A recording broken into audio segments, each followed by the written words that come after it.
Big boss fame और कई web series में काम करने वाली अभिनेत्री हिना खान को कैंसर यानी कि ब्रेस्ट कैंसर हुआ है। जी हाँ, उन्होंने शुक्रवार को अपने इंस्टाग्राम हैंडल पर इस बात की जानकारी साझा करी। हिना खान ने इस बात की पुष्टि की है कि उन्हें स्टेज 3 ब्रेस्ट कैंसर है। सोशल मीडिया पर पोस्ट में उन्होंने लिखा है कि मैं सभी लोगों के साथ कुछ महत्वपूर्ण समाचार साझा करना चाहती हूँ। मुझे स्टेज 3 ब्रेस्ट कैंसर का पता चला है। इस चुनौतीपूर्ण स्थिति में भी सभी को आश्वस्त करना चाहती है वो कि मैं ठीक हूँ, मैं मजबूत और दृढ़ निश्चय हूँ और इस बीमारी पर काबू पाने के लिए प्रयास भी कर रही हूँ। मेरा इलाज पहले ही शुरू हो चुका है। मैं इससे और भी मजबूत होकर उभरने के लिए हर संभव प्रयास कर रही हूँ। अब जो कि एक्ट्रेस ने अपनी बीमारी सभी के साथ साझा की है, तो आइए हम आपको बताते हैं कि ब्रेस्ट कैंसर आखिर किस तरह की बीमारी है, इसके लक्षण यानी कि इस बीमारी के सिम्टम्स क्या होते हैं और आप इसके बारे में कैसे पता लगा सकते हैं कि आपको ब्रेस्ट कैंसर हुआ है। आपको बता देते हैं कि ब्रेस्ट कैंसर महिलाओं में रिपोर्ट किए जाने वाले सबसे आम कैंसर में से एक है। आपको ये बात जानकर हैरानी होगी कि भारत में ब्रेस्ट कैंसर सबसे आम कैंसर है, जो महिलाओं में होने वाले सभी प्रकार के कैंसर का लगभग 28.2% है और हर साल दुनिया भर में इस कैंसर के कारण लाखों महिलाओं की मौत भी हो जाती है। और आपको ये जानकर हैरानी भी होगी कि ब्रेस्ट कैंसर जैसी बीमारी के बारे में आज भी बहुत कम महिलाओं को इस बारे में जानकारी है। पहले आपको बताते हैं कि ब्रेस्ट कैंसर क्या होता है। तो ये शरीर के किसी हिस्से में कैंसर तब होता है जब वहाँ की कोशिकाओं यानी कि सेल्स अनियंत्रित रूप से बढ़ने लगते हैं। ये सेल्स इकट्ठा होकर ट्यूमर बन जाते हैं। अगर समय रहते इसका इलाज ना किया जाए तो ट्यूमर आसपास के हिस्सों में भी फैल जाता है और ब्रेस्ट कैंसर भी ऐसे ही धीरे धीरे फैलता है। ब्रेस्ट कैंसर कैसे होता है, इसमें बहुत सारी स्टडीज हुई है, लेकिन कोई भी तरीका यानी कोई भी मेन कारण इसका सामने नहीं आया है। करीब 95% केसेस में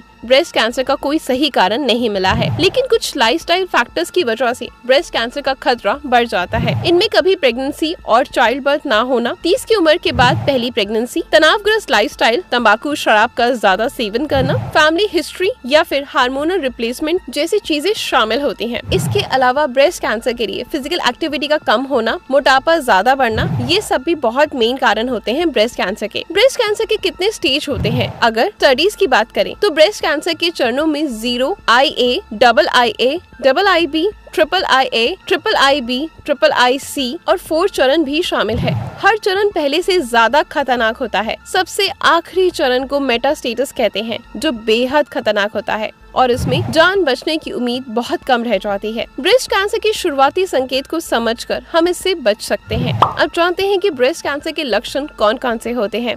तो ब्रेस्ट या उसके आसपास गांठ बनना, अंडर आर्म्स में गांठ बन जाना, दर्द होना, ब्रेस्ट के साइज में बदलाव आना, ब्रेस्ट या निप्पल में दर्द रहना, निप्पल से खून निकलना, ब्रेस्ट की स्किन नीचे से हार्ड हो जाना या फिर ब्रेस्ट स्किन में बदलाव आना, सूजन या फिर लालिमा दिखना। वैसे तो ब्रेस्ट कैंसर से बचाव का कोई निश्चित तरीका नहीं है, लेकिन कुछ कदम उठाकर अपने जोखिम को हम कम जरूर कर सकते हैं। कुछ ऐसे तरीके हैं जिससे आप ब्रेस्ट कैंसर से बच सकते हैं, जैसे कि वजन को कंट्रोल करना, शारीरिक रूप से एक्टिव रहना यानी वीक में कम से कम 3 से 4 दिन व्यायाम करना, अच्छी आदतें अपनाना, शराब और धूम्रपान से दूरी बनाना, फलों और सब्जियों का भरपूर सेवन करना और इसके साथ साथ रेड मीट, नमक, चीनी की मात्रा कम रखना। परिवार में किसी को ब्रेस्ट कैंसर रहा है तो जोखिमों को लेकर अतिरिक्त सावधानी बरतना भी जरूरी है। आखिर मैं आपको ये बता देती हूँ, ये मैं आपको इन्फॉर्मेशन देना चाहती थी जितना मैं बेस्ट दे सकती थी, लेकिन अगर आपको भी इस तरह के कोई सिम्टम्स हैं तो प्लीज अभी से अलर्ट हो जाएं। लेकिन कई बारी हमारी चेस्ट में नॉर्मली भी पेन होता है, एसिडिटी की वजह से भी पेन होता है, तो आपको घबराना नहीं है, पैनिक नहीं होना है। सबसे पहले अपने आप को जांचना है